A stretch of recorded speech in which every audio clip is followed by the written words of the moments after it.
Bom dia de alegria, de harmonia e de perfeição. Bom dia, hoje é um dia muito especial, um dia onde a gente está refletindo a respeito do romper com todas as suas crenças, romper com tudo aquilo que você acredita que é certo, que você acredita que foi certo a vida toda. Muitas vezes na nossa vida a gente fica num estado cômodo, confortável e achando que está tudo bem e que não existe nada algo a mais, e isso cria uma barreira entre eu e as pessoas, entre as diferenças.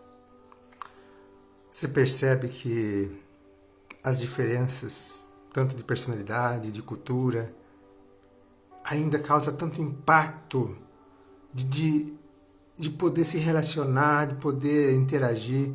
Você já percebeu o quanto nós vivemos separados uns dos outros? O quanto a gente está desconectado de quem nós somos de verdade? Até o ponto onde a gente vai chegar um dia e dizer que não existe mais eu e você, nós somos um. Quando eu consigo me amar, eu consigo amar o outro. Por quê? Porque o outro está em mim e eu estou no outro. E é essa reflexão que nós vamos fazer hoje. Refletir que não existe diferença.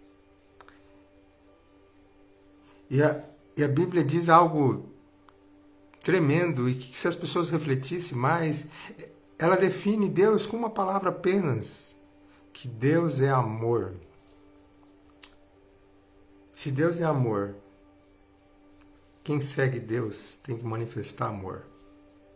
Se eu não manifesto amor, compaixão pelas pessoas e respeito pelas decisões dela, por quem ela decidiu ser, por quem ela se decidiu na vida. Cada um tem a sua história, cada um tem o seu caminho, cada um tem a sua forma de ver a vida. Quem sou eu para dizer que alguém está errado? Quem sou eu para dizer que existe uma maneira correta de se fazer as coisas, de ser as coisas? Quem sou eu para dizer que só eu sei o caminho, a verdade e a vida? E que não existe outra forma de se Deus manifestar, de Deus falar, só existe um nome, só existe um caminho, só existe... Por que se limitar a só uma expressão de olhar as coisas? Existe uma história de que todos teriam que descobrir que animal que estava dentro de uma sala escura. E cada um apalpou o animal em partes diferentes, um nas costas, na cabeça, na orelha. E cada um falava que era um animal diferente.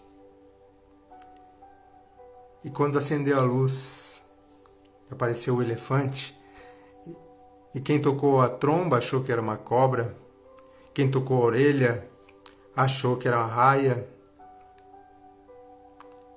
Porque cada um não consegue ter a visão do todo. Porque a nossa limitação de percepção é tão pequena.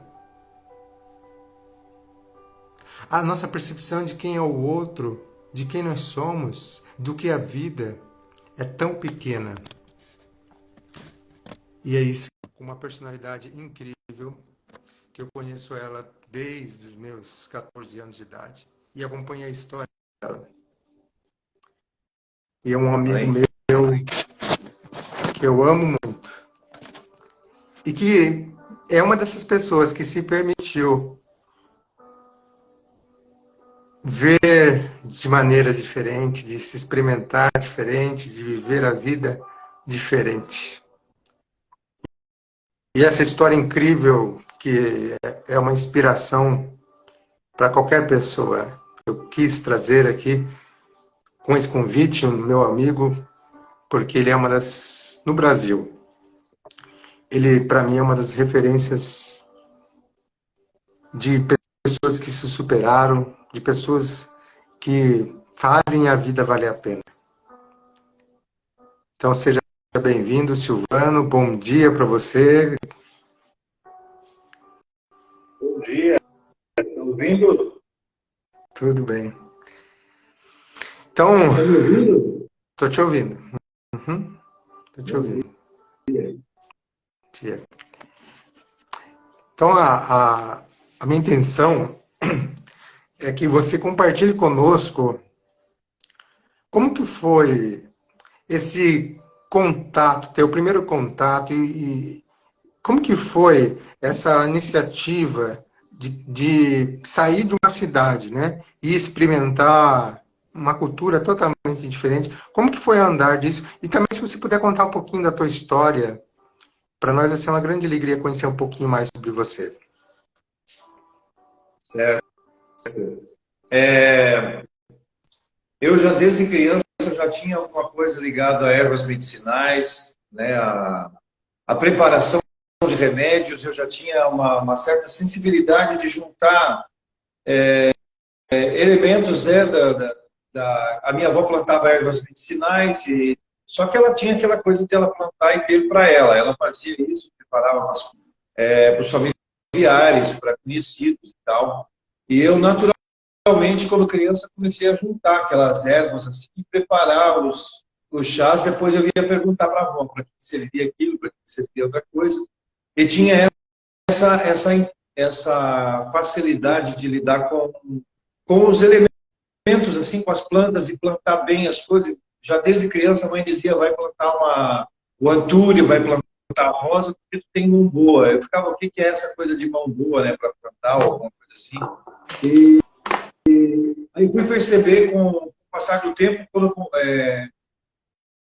comecei a trabalhar com terapias, depois passado muito tempo. Como você, né, Henrique, conhece a minha história, sabe a maneira como a gente tinha o pensamento, né? E como fui chegando a trabalhos aí terapêuticos, conheci também outras medicinas dentro do meio indígena, né, como a ayahuasca, conheci algumas. Então isso me fez entrar em contato com algumas coisas ligadas à medicina já indígena, né? Então, com esse contato, eu percebi que essa ligação com as plantas, com os animais, tudo, ela acontecia de um modo mais amplo, quando eu estava conectado com essas energias. E foi quando uma amiga me levou numa palestra do cacique da aldeia. Eu nem sabia que tinha 10 aldeias em volta de Joinville. Foi aí que eu fiquei sabendo. E aldeias Guarani Imbiá. Guarani Imbiá é um tronco do segmento Tupi-Guarani, mas que não fala o mesmo idioma dos Guaranis lá do Paraguai. Então, os Guaranis do Paraguai têm um tipo de idioma, e inclusive para eles se comunicarem entre si, eles precisam falar em português, porque até a semelhança de palavras assim não ocorre assim, numa grande parte do idioma entre eles. Então, eles têm que falar português para se entender de tão diferente que é o idioma do Guarani daquela região paraguaia, argentina ali, né, da divisa com o Brasil, em relação ao Guarani falado aqui no litoral, né, que abrange aqui boa parte de Rio Grande do Sul, Santa Catarina, Paraná e São Paulo. Então, desde dessa área toda aí do Brasil, mais a parte litorânea é que tem o Guarani Biá, que é justamente uma parte dos indígenas do Guarani que são considerados como que sacerdotes. Então, a questão de sacerdócio e tudo é mais ligada ao povo Guarani. Ele não é um povo de guerra, é um povo de luta, né? Mas se precisar, é lógico que eles lutam, é lógico que eles defendem, sempre tiveram a questão da defesa, mas eles não são uma nação, vamos lá conquistar coisa. Não, eles sempre tiveram uma função mais ligada a sacerdócio e a ligação com a natureza. E faz mais ou menos 5 anos e meio eu estive numa palestra, né, com uma amiga, onde o cacique da aldeia Piraí, que fica aqui próximo a Joinville, 20 quilômetros da minha casa até na aldeia, ele estava aqui em Joinville fazendo uma palestra. E quando eu entrei, assim, foi uma emoção ver, né, que tinha mais de 15 indígenas naquele evento. Eu cheguei com essa amiga e aquilo foi uma emoção muito grande ver o cacique já explicando um pouco da história dos guaranis. Porque uma coisa é o que os europeus falaram a respeito dos indígenas, que é o que está na cabeça das pessoas, né, por causa da escola, o que aprendeu sobre os índios. Vai lá, faz o dia do índio, né, lá em... Nossa, o dia do índio é todo dia ele come, todo dia ele se alimenta, ele precisa de abrigo, ele precisa da sua casa, precisa do seu contato com tudo, né? Então a gente tinha aquela coisa da visão a respeito do índio eurocêntrica, mais ligada aos europeus, né? A visão do português desde aquele, e criaram um estigma no brasileiro de que o indígena ele não queria trabalhar, ele não quer. E isso, infelizmente, está na mentalidade do brasileiro, de que o índio não trabalha, de que o índio não sei o quê, porque foi colocado isso pelos colonizadores, porque eles tinham interesse em que os índios fossem escravos, né? E os índios não aceitavam escravidão, eles são seres livres, estavam aqui para cuidar e proteger da natureza já há milênios, né? Nós é que somos os invasores. Então, quando eu conheci os guaranis, uma das primeiras frases do cacique foi: são 517 anos de luta, né? Isso era em 2017. Nós estamos aí há 517 anos de luta. Agora, se for conversar com ele, ele sempre vai dizer: estamos há 523 anos em luta.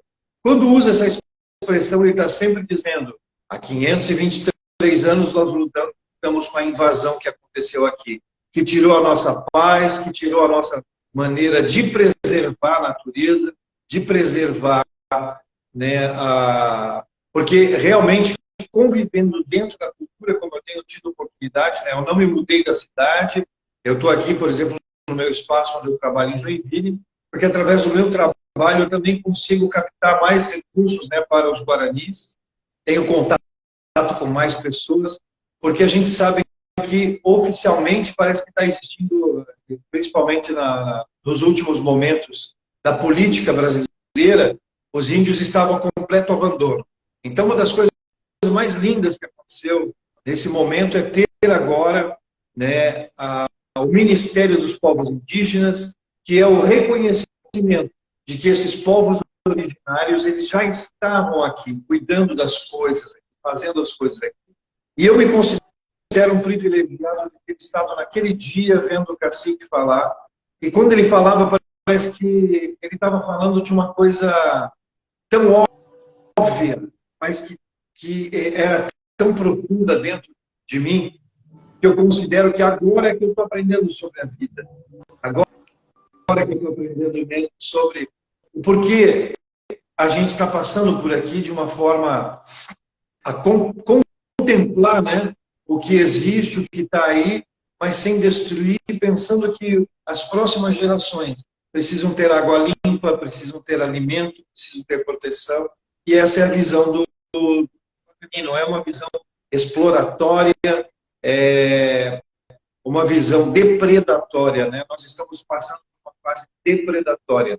Infelizmente, a humanidade esqueceu que os recursos aqui, que a dispensa que a gente tem é só essa, a produção do alimento, e não é só isso, né? Para o indígena, especialmente para o povo guarani, que é um povo sacerdote, guardião, que tem esse contato com a natureza, né? Quando eu comecei a participar realmente da aldeia, chegou um momento que eu recebi meu nome Guarani também. Ao receber o nome, para os guaranis, eles já sabiam quem eu era. Na hora que eu recebi meu nome, a minha identidade já estava clara para todos eles.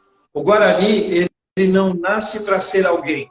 O Guarani, quando ele nasce, todos os índios, todo o povo ali, já sabe quem é aquele ser, quem é aquela pessoa. Quando ela recebe um nome através do pajé e tudo mais, esse nome já diz quem é essa pessoa, quem ela é para o grupo que ela representa, o período que ela nasceu indica algo que ela vai estar fazendo diante daquelas pessoas.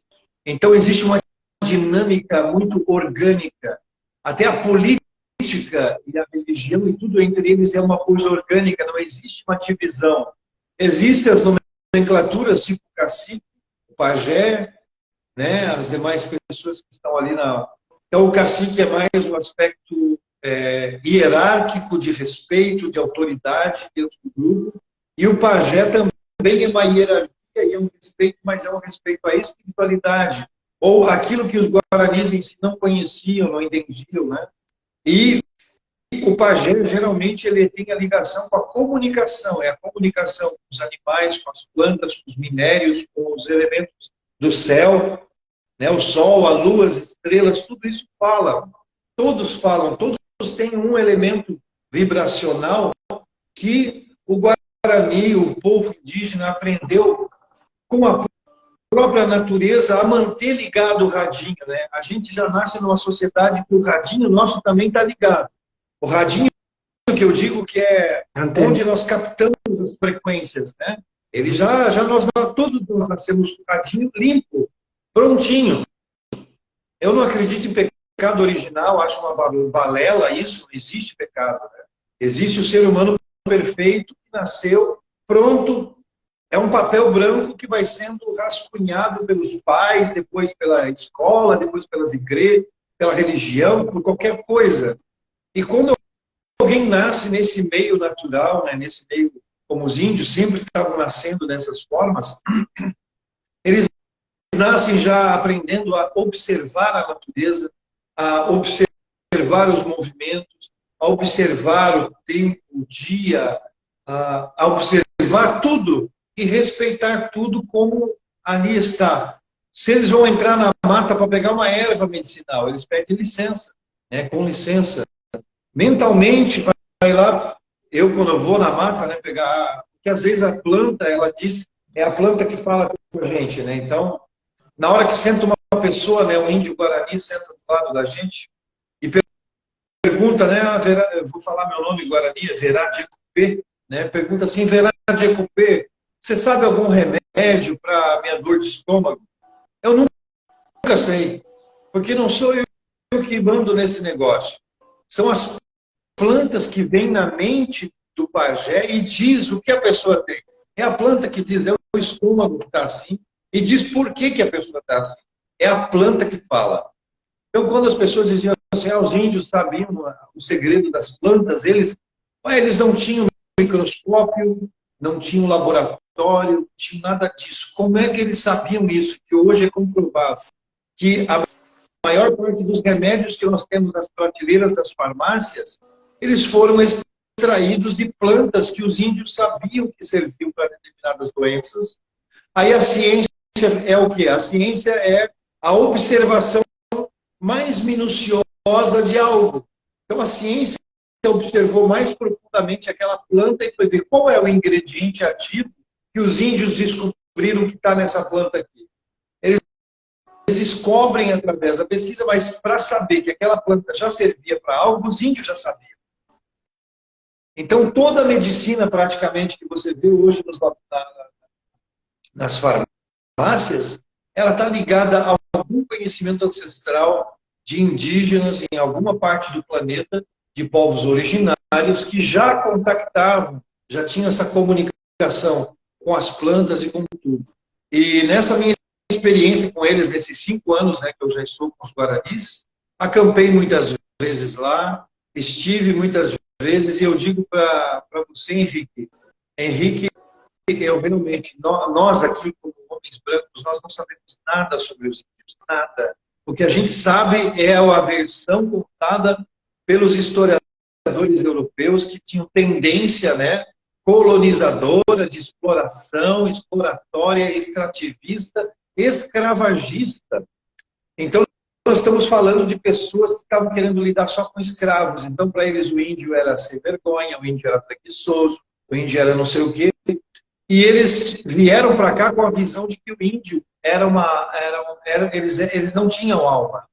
E os escravos também não tinham alma. Então, por causa dessa visão eurocêntrica e muito baseada na religião dos europeus, que é uma religião sectária, né, dogmática, fundamentalista, veio para destruir mesmo, eles mataram muitos indígenas, nós tínhamos aos milhões aqui no Brasil, eles foram assassinados, eles foram dizimados, eles foram, muitos deles, muitas culturas dessas, elas foram aniquiladas, porque os índios, jamais um ser livre como os indígenas, vai se submeter a uma coisa chamada escravidão. Então, não tinha como. Então, e sendo inserido e aceito por eles como eu fui aceito, porque na visão do cacique, quando ele me conheceu, ele já sabia que eu era um Guarani que nasceu no meio dos brancos. Olha o que eles viram. O Guarani o cacique teve um sonho que, 2 semanas antes de me conhecer, de que ele ia conhecer um pajé branco. E ele falou, existem muitos pajés aqui entre os brancos, entre o Juruá. Juruá é o não Guarani, né? Ele diz que entre os não Guarani tem muito pajé. Eles é que não sabem disso, mas alguns deles já trabalham, alguns são até médicos. Então, na visão deles, tem até pajé que se tornou médico. Pajé que se... Eles não enxergam a gente como alguém à parte deles. Eles enxergam que eles estão em volta das cidades e no nosso país para orar pela nossa proteção, para que nós passemos bem o dia, para que você passe bem a sua vida. Então, eles fazem orações todas as noites na casa de rezo. A casa de rezo não é só um lugar religioso, é chamado casa de rezo, porque lá é feita a comunicação. Lá é a comunicação do cacique com os índios, dos irmãos entre si, dos casamentos, e tudo ocorre ali. E ali se passa o momento cultural, as danças, todas as coisas que envolvem o coletivo são feitas dentro da casa de rezo. Então não é só um aspecto religioso, mas só entra dentro da casa de rezo quem o cacique, o pajé, qualquer pessoa tem confiança de levá-la para dentro. Se a pessoa chega para visitar a aldeia, não é levada para a casa de rezo. Então muitos nem conhecem isso, nem sabem disso, nem sabem que aquela outra construção que tem lá um pouquinho diferente é do coletivo. Porque eles ainda têm a preservação do idioma, os guaranis aqui, por exemplo, da nossa região, em volta de Joinville tem 10 aldeias. Uma delas é liderada por uma cacique, que é a irmã do cacique da aldeia que eu estou, e eles têm uma visão assim incrível de como funciona a hierarquia, de como funciona todas as coisas. É uma coisa fora, o respeito aos mais velhos, o respeito ao período em que a mulher está, por exemplo, menstruada, ela fica 3 dias fazendo comida só para ela não cozinha para a família, é o marido que cozinha. O marido não sabe cozinhar, não existe isso, todo mundo aprende um pouco de tudo. Os meninos e as meninas aprendem a fazer os artesanatos, aprendem a fazer tudo, porque lá para eles a sexualidade nas tarefas não existe. Não existe, esse aqui é trabalho só de homem, esse aqui é trabalho só de mulher. Existe nos rituais o aspecto, só os homens fazem tal coisa ou só as mulheres fazem tal coisa. Porque isso é uma maneira de eles fazer a leitura das formas de manifestação da natureza. Eles não têm preconceito com a sexualidade humana, com nada para eles. Eles não ficam perguntando para ninguém, você é assim, você é assado, você é isso. Eles acolhem, aceitam e observam, eles são observadores. Uma das coisas que você comentou... Especialmente os guaranis, eles são mais silenciosos. Uma das coisas que você comentou comigo, que ficou muito, impactou assim, a forma deles de entender que não existe meu e teu. É uma comunidade de que tudo que é meu é teu. É nosso, né? E isso é uma coisa tão destoante da cidade, né? Onde que isso é meu, isso é teu, não toca aqui, não faz isso. É uma coisa assim de apego muito grande. E eles não têm esse senso de apego, né? Pode comentar um pouco sobre isso? Eu já vou citar o exemplo de como funciona a família entre os guaranis aqui, que eu conheço, né? Os guaranis que eu tenho esse contato, mas que eu percebo que isso é geral na cultura guarani imbiá. Especificamente o guarani que eu estou falando, que é mais aqui na região do litoral do Brasil. Quando eles eles casam e vão ter os filhos e tudo mais, não importa a idade, a partir dos 15, 16 anos já inicia o processo das uniões. Eles não têm aquela ideia assim, ó, esse filho é meu, essa filha é minha, essas crianças são minhas. Eu que educo, ninguém fala nada. Cada criança que nasce, ela nasceu para o grupo, ela nasceu porque algo ela manifesta para aquelas pessoas. Então, quando ocorre de os pais ou separarem ou falecer algum dos cônjuges, toda a aldeia educa a criança. Toda a aldeia cuida daquelas crianças. Então, todo mundo cuida de todo mundo. Até me emociona isso, porque é a primeira cultura que eu vi realmente a prática verdadeira do que a gente poderia chamar de democracia. Porque tudo que chegou de donativo, de ajuda, pode ser entregue direto na mão do cacique, porque eu presencio a distribuição da renda, a distribuição dos donativos, a distribuição das doações, porque o cacique, quando ele vê que a aldeia dele, ali, por exemplo, está bem, ele telefona para os outros caciques, né? Eles têm acesso, lógico, às informações como nós temos, e eu acho uma tolice, né? As pessoas achar que o índio não pode ter celular, não pode ter televisão, né? Os aldeões, o pessoal da minha aldeia, tem televisão, tem internet, na casa do cacique tem Wi-Fi, então quando eu acampo na aldeia também, e tal, e lá não tem essa coisa, essa aqui é minha casa, eles desmancham e fazem outra, aí desmancha, faz outra, desmancha, faz outra. Essa coisa da posse não existe entre eles. Eles têm essa convicção de que a passagem por aqui é tão breve que não tem essa posse um sobre o outro, nem sobre as coisas que possuem, né, que estão ali. Eles que se consideram guardiões e cuidadores das coisas, sem apego. Não tem apego, porque apego já está escrito na palavra apego, tem ego junto ali, né? É aquilo no qual o ego está grudado, né? Eles não têm essa cola, nem com os filhos, nem com nada. Então, existe esse respeito e, ao mesmo tempo, um cuidado coletivo. É o cuidado sobre tudo que tem. Então, eles, se chegar mais donativo numa aldeia, eles já espalham para outra. Se um recebeu mais uma coisa, mais uma roupa, ele passa para o outro. E assim vai, entende? Existe esse cuidado e esse não apego, né, às coisas. Quando eles constroem as casas, eles constroem juntos, um ajudando o outro. É isso? Sempre mutirão. Eu auxiliei na construção da casa de rezo que tem agora ali na aldeia Guarani. Eu aprendi carpintaria com o meu avô, né? Marcenaria aprendi um pouco mais, foi com o pai, mas carpintaria foi com o meu avô. E meu avô era mestre carpinteiro. Então, um dia o cacique chegou e perguntou se eu poderia ajudar na construção da casa de rezo e tal. Daí eu falei, posso sim e tal. Mas ele queria uma ajuda no desenho. De repente, da ajuda do desenho virou, você vem aqui medir a madeira, vem ajudar a fazer. No fim, acabou que eu virei o responsável pela construção e está lá uma casa de 9 metros de largura por 12 de comprimento, sem colunas dentro, feita de eucalipto, revestida, né, com madeira e barro, 3 metros de altura, e abriga mais de 150 pessoas debaixo dela. E quando eu trabalhei ali, chegou um momento da construção, porque o cacique da aldeia ele é um pouco mais jovem que eu. Ele falou para os índios, ele chamou todos eles, ele disse, a partir desse momento, o cacique aqui é o verá de feito. O que ele falar, nós todos vamos fazer, inclusive eu.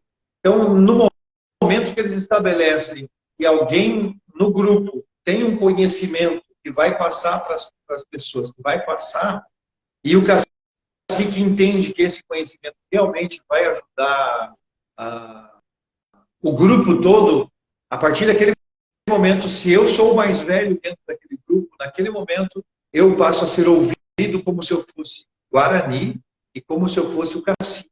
Então, olha como funciona o respeito. Eles respeitam mais do que a pessoa em si, eles respeitam o conhecimento que a pessoa tem. Então é um nível de respeito, Henrique, que a gente aqui na nossa sociedade, infelizmente, já perdeu muito dele, né? As pessoas não estão nem aí com a formação do outro, com a quantidade de experiência que faz com que o outro tenha a maturidade que tem, tenha a forma de lidar com a vida que tem, né? Então, essa visão dos guaranis, eu estou aprendendo convivendo com eles. Então, e esses 5 anos que eu convivo com eles, agora, recentemente, eu pude olhar assim, umas situações que eu passei, que eu ainda não conheço nada. Eu estou engatinhando no conhecimento sobre os guaranis, porque realmente a maneira de viver e de enxergar a vida que eles têm é única. É única e eu me sinto realmente, eu me emociono várias e várias vezes, eu me pego às vezes, que eu utilizo o cachimbo guarani, que é uma forma de comunicação, usa o fumo de corda, né, para essa comunicação. Os índios, desde adolescente, tudo mais, já utilizam o cachimbo como parte da comunicação deles com o divino, né, que é o Tupã.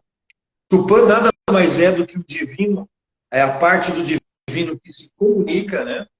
Assim como o Caraí é a parte do divino que protege, e Yamandu é a parte do divino que trabalha com a natureza, na frutificação, na geração da vida, na fertilidade das mulheres, dos animais, de tudo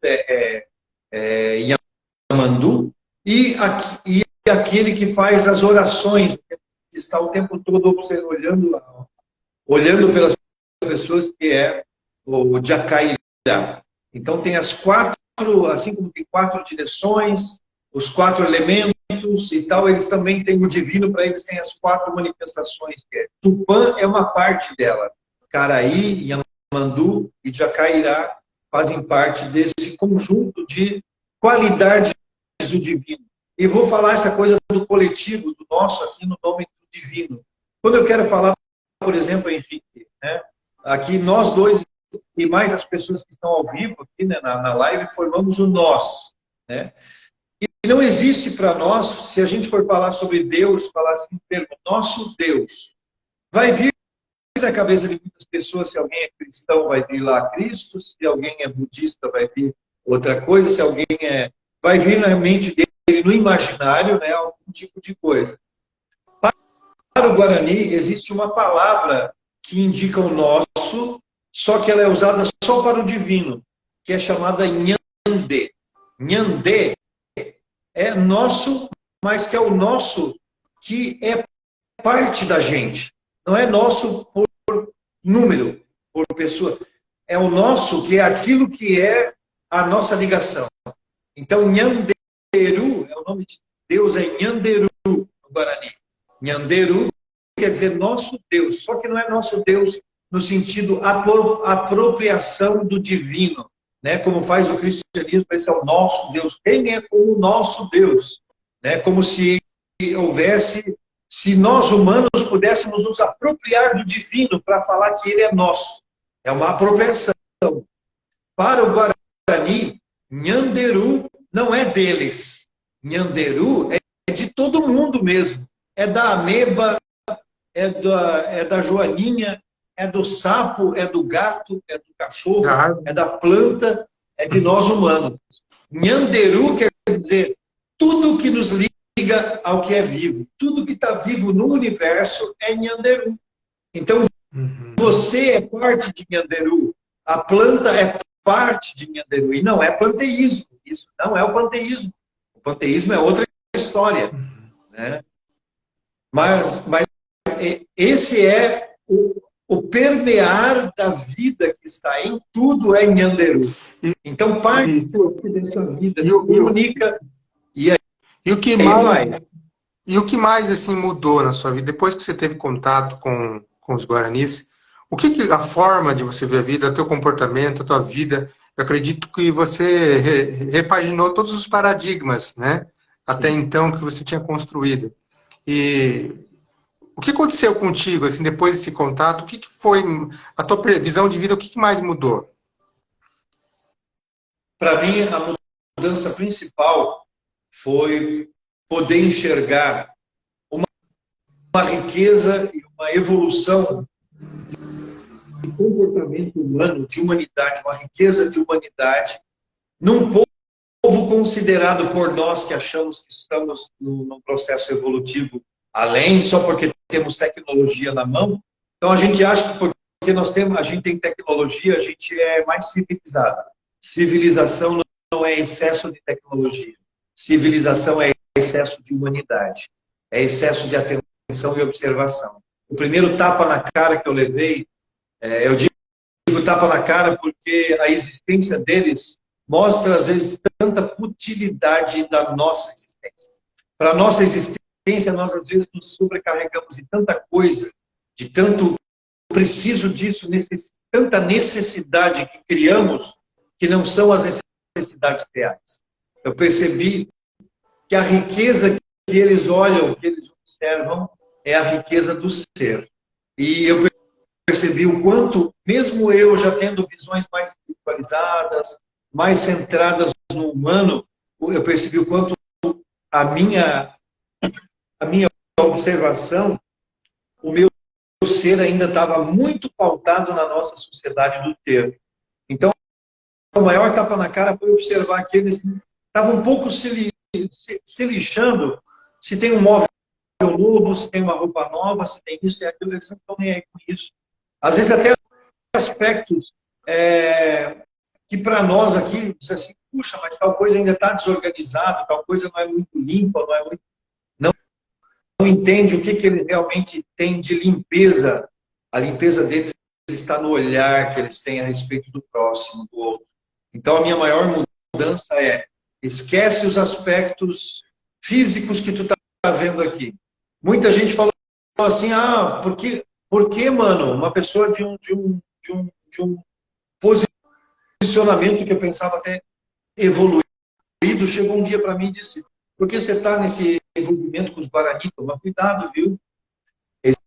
Existe um espírito de miséria no meio desse povo, dos índios, olha, eles são tudo relaxados, são não sei o quê.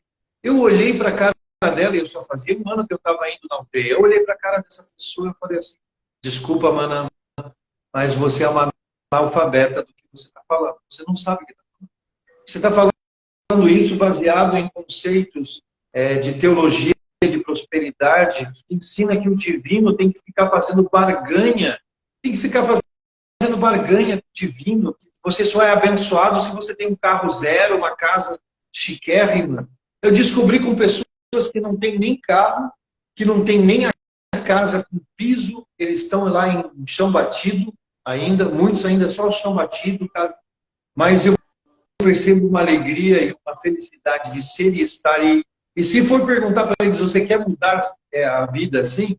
É claro que eles gostariam. Quem não quer mais conforto? Todo mundo quer mais conforto. Mas eles, pelo coletivo e por aquilo que eles vivem como pessoas, como comunidade, eu percebo eles mais apaixonados pela vida e uns pelos outros e pela própria cultura e por, sabe, ter realmente cuidado com os seus semelhantes ali, que eu falei, aquilo tirou o brilho que eu tinha em relação a qualquer outra coisa. Porque eu vi realmente o brilho do cuidado uns com os outros, do amor sendo colocado em prática entre eles. Se existe violência ou qualquer coisa, aqui não tem acontecido coisas assim, ó, se tem coisas que acontecem também até entre os índios, porque a proximidade que os invasores têm deles contaminou a cultura, contaminou a posse, contaminou essas coisas. Queira ou não, a gente, como colonizador, né, os nossos ancestrais e tudo mais, eles suprimiram essa cultura, né? Eles invadiram e trouxeram à força a cultura europeia. Então, muitos indígenas, eles perderam também um pouco essa visão, essa percepção que eu estou falando aqui, que em si a maioria dos indígenas tem, alguns já perderam, infelizmente. Né? Tem pessoas que, inclusive, saem da aldeia, vai para a cidade, não tem problema, eles não veem aquela pessoa como problema. Isso que é legal. Eles veem aquela pessoa, se você escolheu esse caminho, está tudo certo, mas continue sendo a pessoa boa, sendo a pessoa correta, né, na sua vida, na sua existência. Mas a gente percebe que essa parte essencial ela é mantida por causa da casa de rezo, né, por causa disso. Então muda muito para mim, assim, o que mais mudou na minha vida foi essa coisa de parar mais, observar mais as coisas, observar mais o tempo, observar mais a natureza. Eu tinha aquela coisa de, vou entrar na mata aqui de qualquer maneira, vou não sei o quê, vou pegar um remédio, vou lá e capto. Não. Às vezes o remédio, ele pode estar disponível para a pessoa lá no mato na hora que ela buscar, mas se ela não pediu licença, não pediu nada, daqui a pouco ela vai lá, não acha mais a planta não está mais lá. Não é que não é que a planta sumiu, a planta some da visão daquela pessoa. Ela não consegue mais ver aquilo, porque ela não tem respeito com aquilo. Ela não tem respeito com aquele. Então, esse respeito foi despertado mais em mim. Eu já tinha isso, né, desde criança, essa história de fazer remédio para o vizinho, para não sei o quê. E agora, por eu começar a ativar novamente essa percepção, essa frequência, ela se reintroduziu na minha vida, né, esse contato se abriu novamente. Então, quando fala, o terceiro olho, não sei o quê, eu não dou nomenclatura, né? Eu digo apenas que a minha conexão hoje, ela se limpou, ela mudou em função desse contato com essa civilização que muitos, é atrasado, não conhece, não sabe. E uma pessoa que quer assim, de experimentar, vivenciar isso, se tiver alguma pessoa que ouça essa live e diz assim, poxa, eu queria ter essa experiência, eu queria conhecer um pouquinho mais deles, não na forma europeia, na forma onde que é passado para nós, mas às vezes bem equivocada. Como que uma pessoa faz para ter essa vivência também, essa aprendizagem? Bom, é assim, tem vários grupos que eu já levei, grupos de terapeutas, né, de outras pessoas lá para a aldeia, inclusive tem pessoas que ajudam já, independente da minha presença ou não, eles já são agora conhecidos na aldeia, então eles podem ir lá, levam donativos e tal. As portas da aldeia são abertas a qualquer pessoa que queira visitar e conhecer. Mas quando vai com alguém que já faz parte da cultura, já faz parte, né, igual quando eu vou com alguém para dentro da casa de rezo, geralmente essa pessoa, se ela está comigo dentro daquele espaço, os guaranis estão claros de que era o momento e a hora certa daquela pessoa estar ali. Eles não enxergam que se você conseguiu entrar dentro, porque tem muitas pessoas que já chegaram dentro da minha casa para querer ir na aldeia e chegaram aqui e desistiram da ideia. Por quê? Não era a hora dela ir para lá. Não era o momento. Porque acontece uma coisa engraçada. Eu já levei pessoas que estavam com certos problemas até no caminho de será que eles vão fazer um benzimento em mim e tal? Eu queria receber um benzimento e tal, dos índios. Falei, de repente, você vai entrar na casa de rezo e vai sair. Quando você chegar em casa, você vai descobrir que aquele negócio, aquela dor ou aquela situação até pode ter sumido ou diminuído, ou tu já recebeu uma medicina só de estar participando daquele momento. Acontece isso. E para entrar em contato, para estar, por exemplo, se a pessoa vier a Joinville, quero conhecer os Guarani Biá, quero conhecer essa cultura e tal, eu posso levar a pessoa até para conhecer a casa de rezo, tipo, passa uma tarde, vamos lá, ou vamos marcar um grupo de pessoas, quero 4, 5 pessoas, queremos conhecer os Guaranis. Então a gente monta um grupo e vai lá, conhece, passa um final de tarde, entra, conhece a casa de rezo e retorna. Eu digo que é bom ficar poucas horas numa primeira visita, porque o impacto é muito grande. Energético, eu estou falando. Isso não estou falando nem cultural, nem da cultura, estou falando de energia. Só o impacto de energia que dá dentro de uma casa de rezo, a maioria das pessoas que eu levei lá, elas começam a chorar na hora que entra. Alguns começam a chorar na hora da música, né, na hora do canto, porque não é conduzido por agora vai como uma missa, um culto, tem alguém que conduz aquilo. Não é conduzido assim. Ele é um acontecimento, é um evento, ele acontece. Todas as noites na casa de rezo é aquilo. Então, se a pessoa chegou lá numa noite, eles têm as noites especiais, tem os batismos, tem o ano novo e o ano velho, eles fazem um ciclo de 6 meses para contagem, né? E é tudo lunar, são tudo ciclos lunares, né? Então, o ano novo é em fevereiro e o ano velho, ele chama ano velho, é o ano em setembro. Então, em fevereiro é chamado Nhemongarai, né? Que é a entrada de uma nova fase, de uma nova etapa, né, para eles. E em setembro seriam etapas ligadas mais a colheitas, ligadas a essas coisas, tanto que é usado aí a erva mate, né? Aí a erva mate é que entra. E tudo isso é regido por folclores, por lendas, por histórias contadas até hoje em Guarani. Então, quando a gente vai lá na casa de rezo, só vai ouvir o idioma Guarani.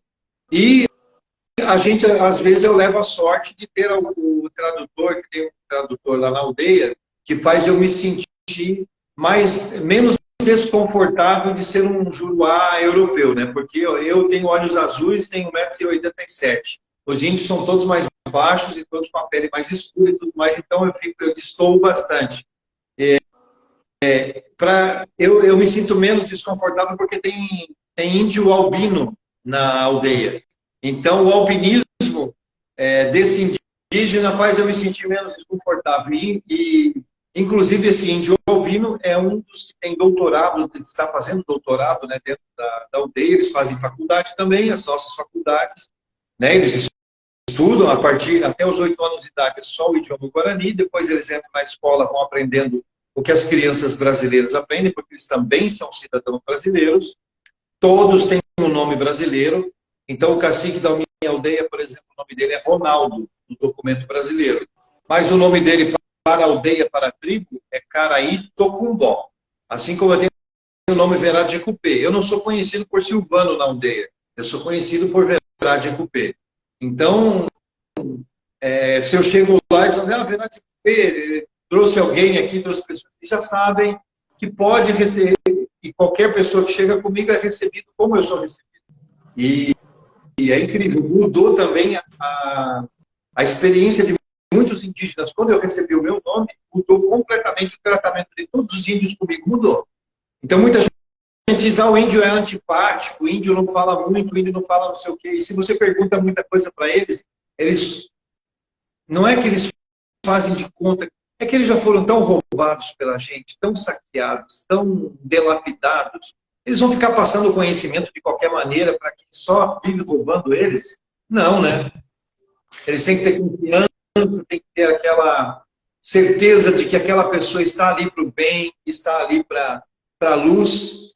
Aí começa a conhecer a cultura, aí vai conhecendo as histórias. E eu confesso para você, o que eu ouço e o que eu vivo com os guaranis hoje, eu não aprendi em livro nenhum, não existe em livro nenhum. Eu nunca li ninguém ter escrito o que eu estou vivendo com os guaranis. Então, essa cultura, a cultura está ainda hermética, ainda está fechada, sabe?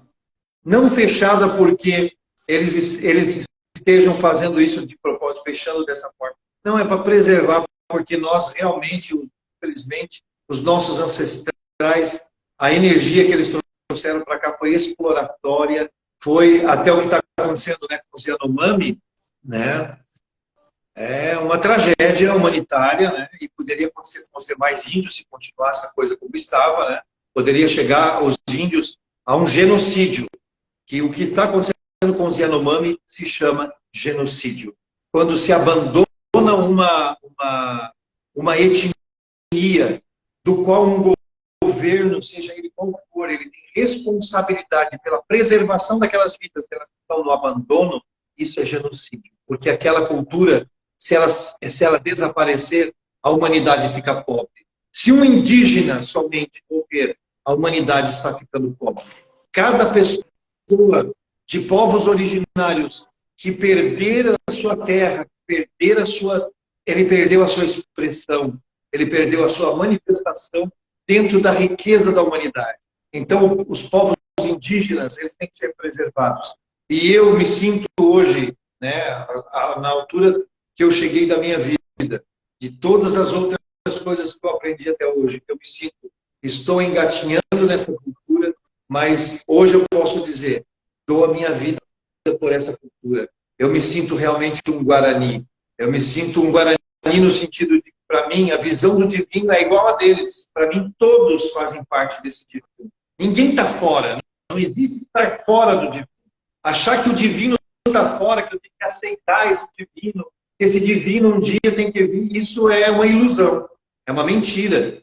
Então, para os guaranis, você já é tudo. Você já é essa beleza toda. Você chegou à existência, você já é a beleza toda. Você já é a natureza.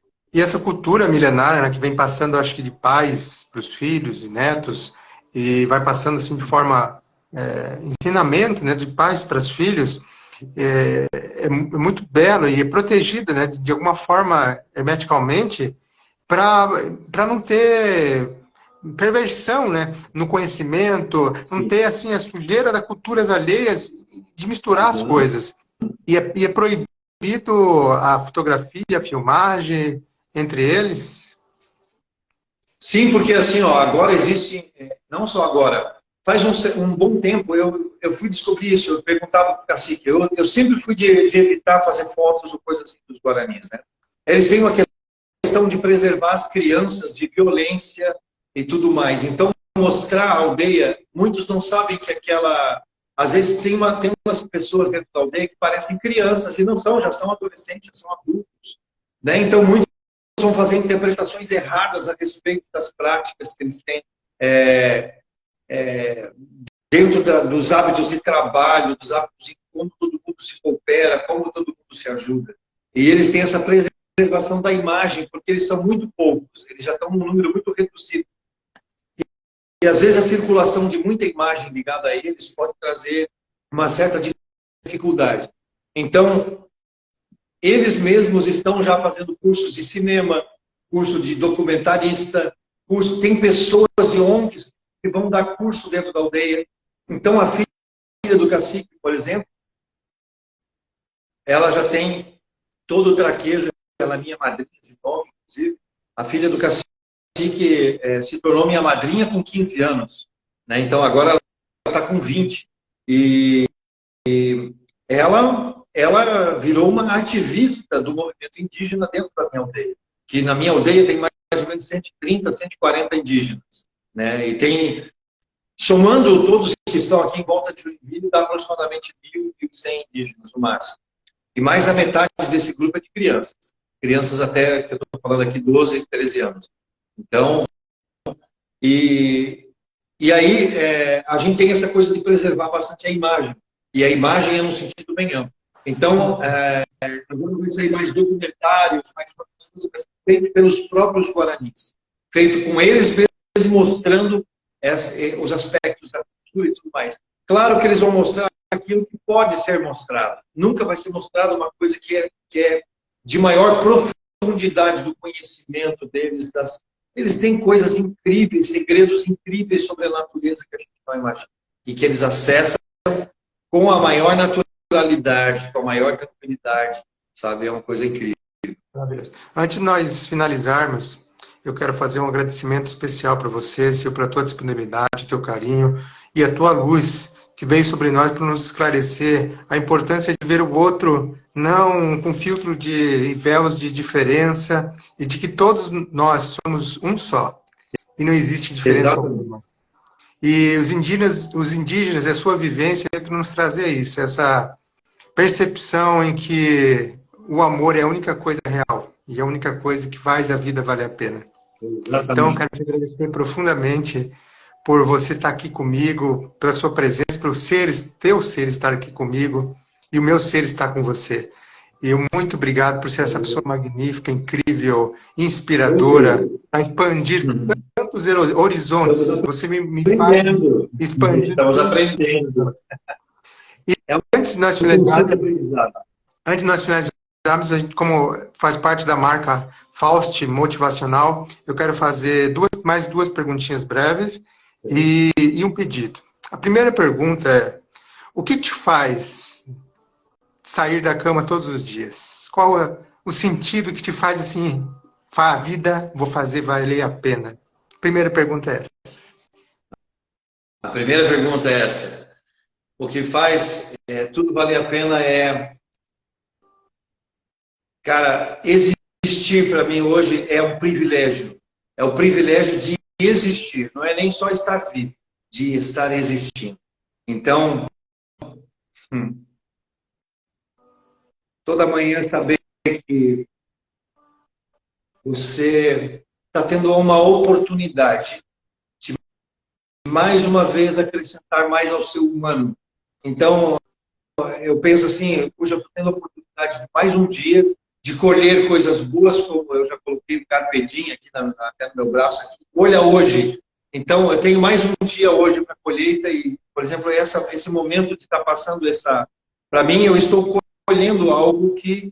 Eu estou passando para vocês uma colheita que eu tenho feito de uma cultura maravilhosa. E para mim, saber que eu acordo todo dia podendo colher coisas boas, colher amizade como a sua, que é de tantos anos que a gente se conhece. Essa colheita de hoje a felicidade foi acordar e saber que eu ia encontrar você e as pessoas que estão ligadas a você, que faz parte da história da minha vida. Você faz parte da história da minha vida, Bruno. Então, cada dia eu tenho uma motivação diferente. E ela está ligada às pessoas que eu amo, às pessoas que eu conheço. Então, muitas vezes, o meu acordar foi porque eu estava lembrando do povo Guarani, porque eu me sinto incluído como ser humano, como família, me sinto incluído como pessoa.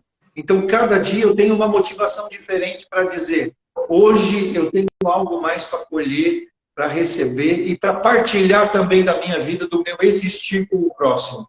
Se eu não tiver essa visão de que eu estou aqui para partilhar algo com o próximo, com o existir daquele outro que também está existindo e acordou para esse mesmo propósito, então eu preciso revisar os meus pontos de vista. O que eu estou fazendo aqui? Segunda pergunta. O que a gente pode fazer todos os dias? Uma prática diária, algo que você faz e que te faz bem. É lembrar dos meus semelhantes e desejar para eles o melhor. Eu aprendi com uma tia um cumprimento que é assim, ó, te desejo tudo de bom e de bem. Eu vou resumir uma frase. A frase que eu resumo é a seguinte. Eu sou imensamente feliz por desejar todos os dias ser uma pessoa boa e desejar todos os dias fazer o bem. Porque bom é a tua qualidade, é a tua essência. E bem é aquilo que uma pessoa boa produz. Então você só pode fazer o bem porque você é uma pessoa boa. E é essa afirmação que nós, como pais, devemos fazer. Eu faço com meu filho. Eu sempre olho para ele dizendo que você é uma pessoa boa. Por isso eu acredito que você faz o bem. Então é esse o meu sentimento, o meu desejo sempre com as pessoas. Você é bom, então faça o bem. Agora, ainda que duas perguntas. Ninguém esteja com essa visão, não importa. Eu sou bom e sou feliz em ser. Ainda que muitos confundam essa bondade com o cara é bobo, o cara é tolo. Se pensam Temos isso, mais um minutinho. de quem pensa. Temos mais um minutinho antes de cair a live. Nesse um minutinho, eu faço duas perguntas e um pedido. E já que você é o nosso pajé branco, eu queria uma bênção sua sobre as nossas vidas, sobre as pessoas que vão ver essa live, estão assistindo essa live, sobre esse dia de hoje, sobre as nossas vidas. Você nos dá isso? Vou fazer em Guarani, inclusive. Né?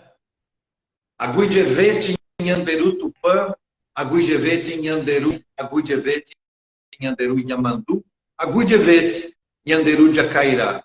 Né? Aguijevete é uma gratidão imensa pela existência de todos vocês. Em Anderu, né, esteja com todos nós, dentro de todos nós, nos mostrando o tempo todo que nós nunca estivemos fora de nada.